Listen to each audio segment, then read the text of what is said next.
Welcome back, WNST, Tassel, Baltimore, and Baltimore Positive. We are positively into the pre-Preakness week. We have one hell of a Kentucky Derby. It's going to be a big week around here next week.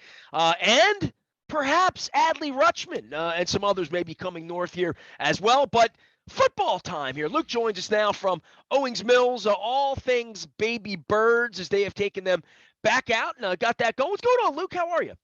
Doing well, doing well. I mean, as you just said, baby Ravens, plenty of talk about the baby birds on the Orioles side for a long time, and Adley Rutschman maybe arriving, his arrival imminent, quite potentially. But I think for Ravens fans, rookie camp, never major headlines that come out of it, but it's always cool to see Kyle Hamilton in a Ravens uniform for the first time. Always fun seeing Tyler Linderbaum in a Ravens uniform for the first time. Those guys that we've talked about in the pre-draft process, and then the Ravens come away with an 11-man draft class, 17 undrafted free agents. You even have some local flavor in terms of tryouts with Navy linebacker Diego Fagot.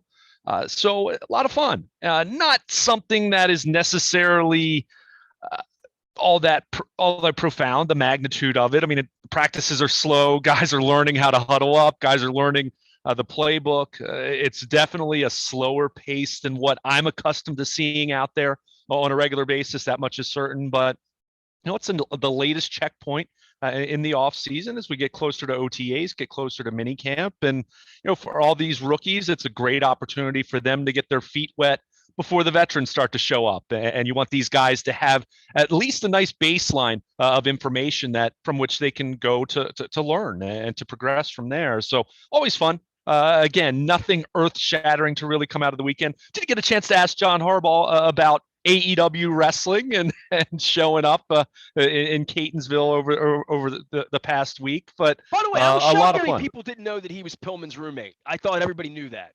Yeah. It's funny. One of my friends on Twitter, actually, who is a big wrestling fan, used to work in the local media. He's out in Las Vegas now.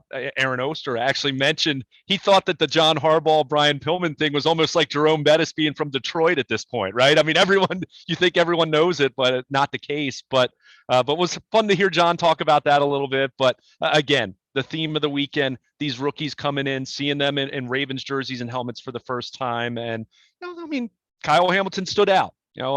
Travis Jones stood out. Tyler Linderbaum stood out. You want your top draft picks especially to stand out because you have a lot of rookies out there, guys that are going to be camp bodies, lots of tryout guys that aren't even going to make it to OTAs. I mean, that's what you're talking about here. So, yeah, you want your draft picks to stand above the rest of the group and look like, hey, that guy looks like he could be a player. And certainly that was the case, albeit not a whole lot to really take away when you're talking about these practices where John Harbaugh flat out says the first objective is we're teaching these guys how to practice.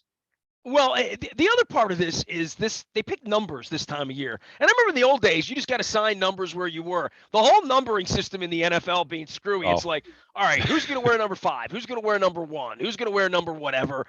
There's a little bit of that going on, too. When I see it, I scratch my head a little bit and say, all right, got to get used to this now. Got to figure out who's going to wear what number where on the field because that whole thing's been broken.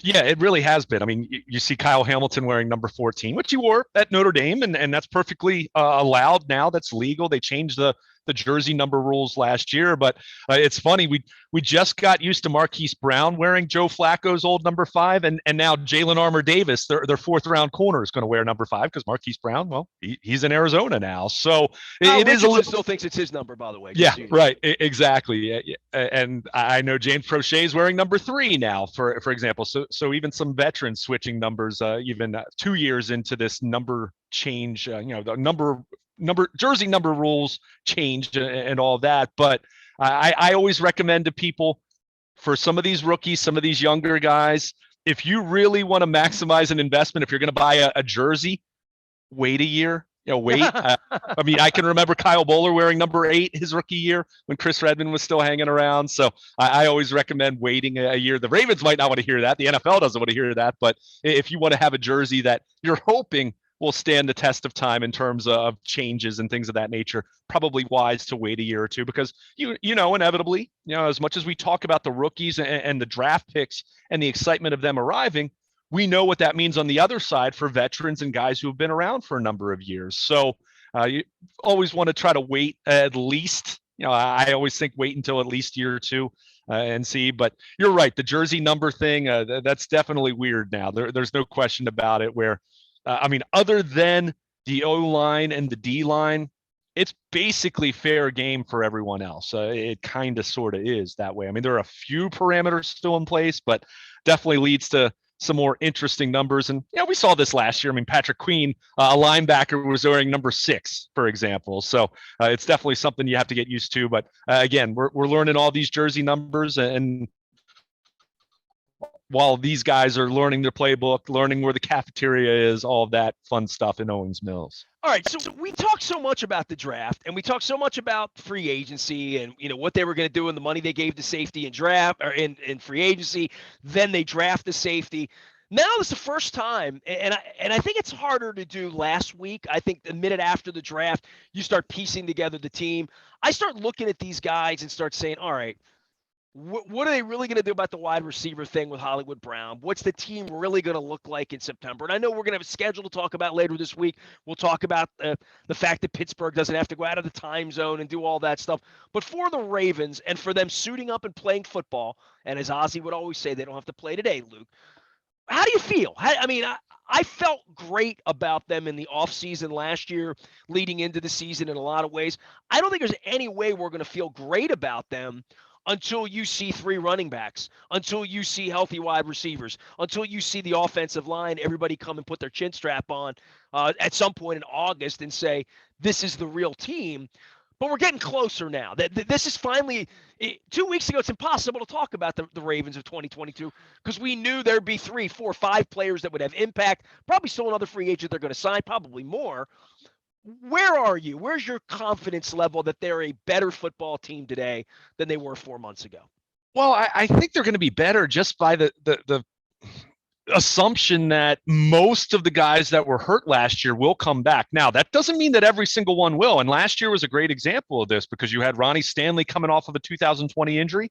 He played 1 game and then he had to get another surgery on his ankle and he's done for the year. Nick Boyle, who had an injury a couple weeks after Ronnie Stanley, if you recall, that Sunday night game against New England in Foxborough, where he hurt his knee. He played, 5 games last year? So working off of the assumption of how many guys missed the entire season or most of the season with injuries, and understanding you assume at least most of those guys are coming back, if not all of them at 100%. And we know that some guys are older, and that does make things a little tricky. I mean, I think Derek Wolfe is someone, for example, whose status I'm very unclear on. I think the Ravens are unclear on right now in terms of where is he going to be physically, where is he mentally at this point in his career, in terms of what he can do for them. I don't expect him to necessarily to be a slam dunk that he's going to play. I think he's going to try to. So I think he's a guy that say they're just not counting on him. I think there are guys you count on and there are guys you hope for. He's a hope for guy. But therein lies the problem. Who falls into which category, right? I mean, look at Marcus Peters. He's 29. He's coming off of an ACL injury. Had a good season in 2020, but wasn't as good as he was in 2019. So what does that look like? And again, I'm not saying he's not going to play. I'm not saying he won't have a good season. But when you're talking about some really pivotal players, it makes things a little more difficult. Now, you mentioned 3 running backs, J.K. Dobbins, Gus Edwards. They're both young, both very early in their careers still. However, an ACL injury for a running back, that position, it's there's some uncertainty there. Not like it was 30 years ago. And we can all vividly recall Jamal Lewis coming back and looking as good as ever after his ACL in his second year. But I think to get back to your question, it's funny. I know a dear friend of yours, Howard Balzer, who is the editor-in-chief for the Lindy's Pro Football Preview magazine. I actually am doing the Ravens section this year and just finished that. The deadline's early for print, magazine purposes. And my lead was, I feel like the Ravens are that ultimate half empty, half full team right now. I mean, I think if you look at it through the more positive lens and say, okay, they were 8-9 a year ago. They were 8-3 going into that Pittsburgh game in early December, number 1 seed in the AFC. And then they lost Marlon Humphrey and they lost Lamar Jackson, and all the other injuries just continued to pile up and catch up with them. But you look at that in the more positive light and say, hey, they were still a pretty good football team going into the month of December. And then, you lose your best player on each side of the ball. Yeah, what's going to happen? So you look at it through that lens and say, all right, I think this team can be really good. And I think they're going to be right back to where they were in 2019 and 2020, which, 19 had the best record in football in the regular season. 2020 still had the best point differential in the NFL. So I think you can look at it through that lens. But then you look at it from the opposite standpoint that I was just mentioning, the uncertainty with some of these veteran players coming back.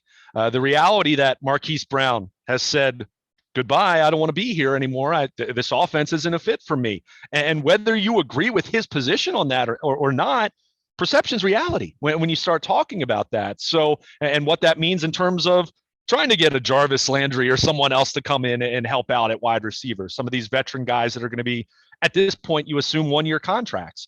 Is Baltimore the right destination for someone like that? I think at this point, you'd have to really question whether guys are going to want to, whether that's fair or not. That's reality. So you look at that, you look at the injuries, you look at how the rest of the AFC and you look at this division now with Cincinnati, and whether, regardless of how anyone feels about it on a personal level and how it feels from an ethical standpoint, a character standpoint, Deshaun Watson's a heck of a quarterback in terms of talent. What does that mean for the Cleveland Browns if he's going to be on the field, when he's going to be on the field? So you look at all these different elements to this, and I think I feel pretty good about this football team. However, I am concerned about wide receiver.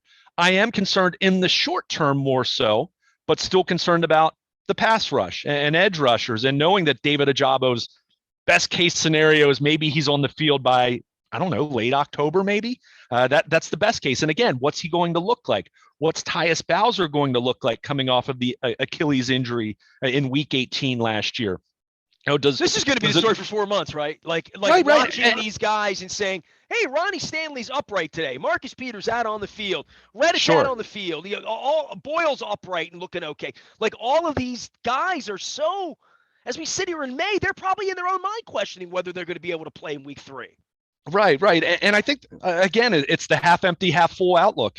You either say, hey, these guys are doing well and they're progressing, and maybe we'll see some of these guys running around here in the coming weeks with OTAs. Other guys will be brought along more slowly. So you look at it, and one thing I know you and I have talked about this a lot. I think certain unknowns, certain hypotheticals, it's really easy to talk about it and try to be positive about it when you're not playing football games. Going back to your point, I mean, how Ozzie, and now we've heard Eric say, hey, we don't have to play any football games until September. That's true. However, if you do have very real question marks, it's much easier to think about those in a more positive way. And in April and May, say, yeah, we'll figure out the wide receiver position. We really like James Prochet and Devin Duvernay. We feel like he's going to take another step. And Rashad Bateman, heck, he didn't get to play with Lamar Jackson last year. And look, all of those things may be true, but it's much easier to think in those terms when you know you're not playing football for another 4 months. When the games start, that's when those depth concerns come to fruition, and you say, oh, we could really use another edge rusher. Well, that's we really need a veteran say, receiver. Miles Boykin's not here, and it's not the preseason anymore, right? Like, those guys that flash that you're like, all right, we've had so many wide receivers and Bobby Rainey's flash here that once the season starts, it's different, and especially with skill position players, even for Hollywood, it was different. I wonder where those 90 balls are going, Luke. I really do. And I wonder how much they want to run, because as we've said all along, they run too much and the quarterback runs too much. And as the last question I asked the quarterback, he was running 21 times in a football game, the last football game that he won. He ran the ball 21 times. So who's going to run it? Who's going to pass it? Who's going to catch it? We still have these questions, and it's May right now, and that's what the next 4 months is going to be about. It's going to be about how many passes, how many runs, and what kind of breakdown are we looking for here, because it has been a little weird. The whole offense the last 3 or 4 years, it's just not like what anybody else does, and we always sort of want it to be Lamar not running 14, 16, 18 times a game, and we want some sort of passing efficiency, but we're not looking at 38 to 55 for 499 yards either. So somewhere in there, Roman has a balance, but just getting the players on the field. I think the biggest question is how these wide receivers, how these tight ends are going to get open, get the ball, create first downs in this offense. Who are going to be the targets above and beyond Mark Andrews, and obviously Bateman too if he gets on the field. No question, but I'd even take that a step further and say, before you can even answer all that, what does the offensive line look like? Do you have Ronnie Stanley? And look, I like, Tyler Linderbaum. We can talk about positional value and drafting a center in the first round. If he is as good as advertised, and that's not just the Ravens saying that. I mean, I saw again this past week, Pro Football Focus saying he's been the best center prospect they've seen come out since they've been evaluating draft prospects. And that's going back, roughly a decade. So if he's as good as advertised, what does that mean for the interior line? Should mean they're much better there. But ultimately, it's still going to come down to, is Ronnie Stanley healthy? Because you can talk about Morgan Moses and Juwan James and Patrick McCary, where he fits into that. And now Daniel Fa'alele, their fourth-round offensive tackle from Minnesota, who probably not going to be a major factor, I would expect, in 2022, but looks like he could be your right tackle of the future. All of those players are going to help, but none of those guys, to me, is an answer if Ronnie Stanley isn't right. I mean, that's just reality. And look, I'm not saying that answer is easily acquired in the offseason to have a high-quality backup for your left tackle, but that's what it still comes down to. So as much as we talk about Lamar, the running backs, and keep in mind, him running more last year before the ankle injury, long before that, where he was running a couple more times per game than we had seen. That was by and large, it was a byproduct of having Devontae Freeman and Latavius Murray and Le'Veon Bell and Tyson Williams, who hadn't earned the trust of the coaching staff. Their design, their schemed up running game was not very good last year. Now, an outsider looks at that and sees what their running game was statistically, which was still very good, but was it in that historic special realm that it had been the previous few seasons? No, it wasn't. So it changed the identity of this offense for the worse. And you got to the point then later in the season, especially when Lamar was even out, Tyler Huntley was throwing the ball too much, because they were a very broken, incomplete offense at that point for a lot of reasons. And again, that's not all on Greg Roman. Let's be very clear about that. As much as he's going to face the brunt of that, and as much as the seat has to be warm at this point, because I think you'd be kidding yourself, especially seeing what happened with Wink Martindale on the defensive side. If they have another up and down kind of season offensively and Lamar doesn't look like the 2019 MVP version of himself again, I think at that point you have to be thinking about going in a different direction, changing this thing up a little bit. And that doesn't mean you blow everything up, but might mean a new set of eyeballs, a new voice at the top there in terms of coordinating. But again, we can talk about receiver and who's going to get the targets, who's going to run the football. If that offensive line isn't better than it was a year ago, I think the rest of that, we'll still talk about it because you're going to, and those are the sexy positions, but the offensive line is still so critical to this. And on paper, if you tell me right now, Ronnie Stanley is back to being his old self, or at least really close to it, then I feel really good about this offensive line. If it's somewhere between where he was before and where he's been the last couple of years, and he's more of an average kind of player, let's say, maybe he's healthy enough to play, but just isn't the same dominant left tackle, then I don't feel as good as about this offensive line. So again, going back to your original question, yeah, I feel better about them in the sense that I think they're going to be better than 8 and 9. I absolutely believe that, but we're still talking about so many unknowns here that you look at that compared to how the rest of the AFC has changed so dramatically. That's where I'm not quite sure if I'm ready to put them in that top tier where most people would say Buffalo. I think Kansas City by default. Cincinnati, some people will put them there. Some people will say, hey, Joe Burrow and the Bengals, they need to prove it. And we know how the Super Bowl loser typically comes back. It tends to be a grind. So, that's something that's working in the Ravens' favor within the division. But are the Ravens closer to being that elite AFC contender, or are they more in the rest of the pack of, I don't know, at this point, we could probably make a pretty convincing case for 8, 9 teams in the AFC to be in the playoffs at the very least. I think that would be fair. So, we know not all of them are going to, the cream's going to rise to the top, and some teams will disappoint because that's just the way the league goes. I mean, it's crazy in that way. Well, the Ravens were that team last year. Yeah, exactly. So are they going to bounce back in that way? Or are we going to see it be a little more of a grind, and maybe they're a team that, I still think is good. I still think playoff caliber, but are they going to be elite, or are they going to be grinding it out, trying to secure a playoff spot in what's going to be a tough division and a very tough conference across the board? And they have a lot of questions right now. The saving grace there, and I'll remind everyone has questions, and everyone right now, whether you're the Bills, whether you're the Bengals, whether you're the Chiefs of the last few years, they all have positions of concern right now. They all have at least 2 or 3 spots where they say, boy, we really need this rookie or this second-year player to take a step forward, or boy, we really need this guy to come back from injury, or is this coordinator or that coordinator the right guy for the job? I mean, every team has those types of discussion. Every team has those types of conversations. Even the Rams. I mean, look at some of the, as much as we'll talk about the positives for a team like that who just won the Super Bowl, and all the talk about the draft and not needing first-round picks, and Von Miller left, and there are some other guys that they're replacing that have been pretty pivotal to them over the last few years, including their left tackle who retired. They weren't a world beater. They weren't killing everybody. This isn't the 99 Rams. So to talk about them, they were just the right team in the right place, kind of like the Ravens were the years they won. They were a really nice team. They came on at the end. They came on in the last minute to win. But I don't think the Rams are the big bad wolf, at all. They're just another really good – they're one of the 10 good teams in the league for me.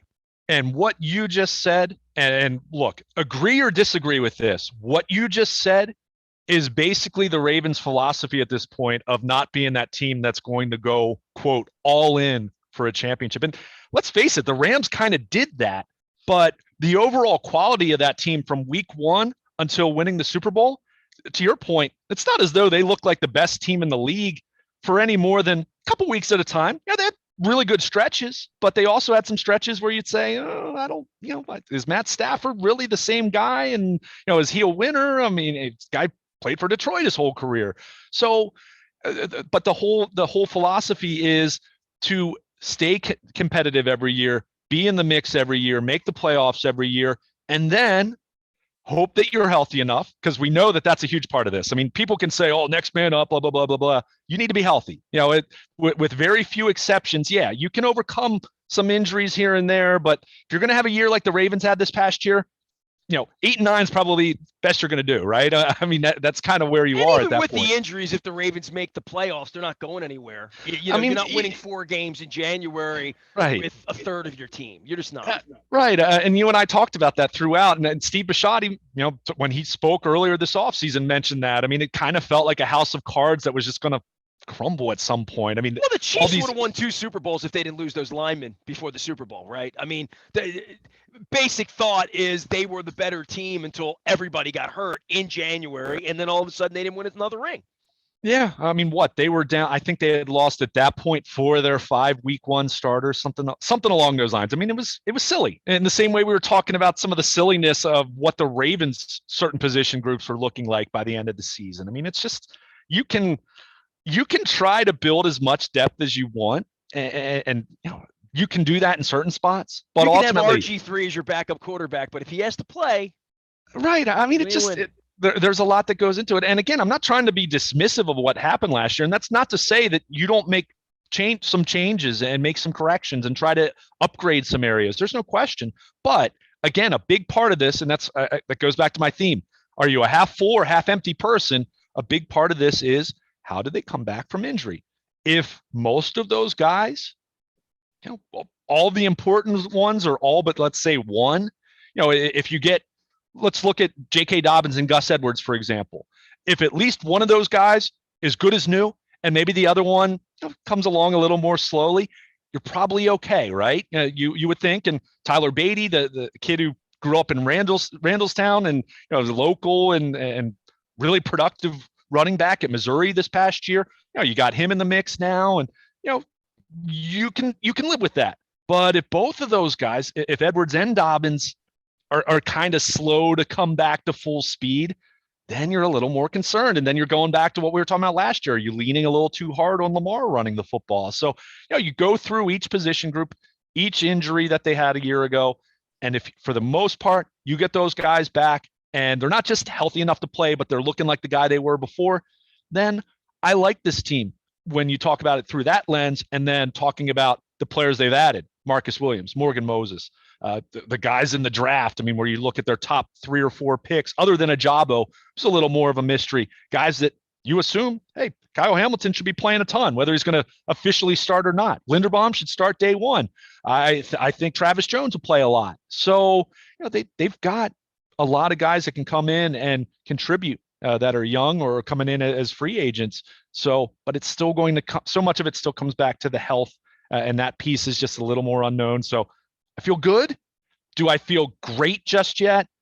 Check back with me when we're seeing these guys run around on the backfields in August and Marcus Peters looks like himself. Ronnie Stanley looks like himself. Go down the list. I'm ready to get a Linderbaum jersey right now. How about that? There you go. I've been a guy screaming for a center around here for 10 years, so he better be as good as advertised from Iowa and under the tutelage of Coach Ferenc and Marshall Yanda and all that good stuff. Luke is out in Owings Mills. He's also downtown doing Oriole baseball, and everywhere you are at Baltimore, Luke, you can find him. The Maryland Crab Cake Tour back out on the road next Wednesday, doing it special at the Land of Kush.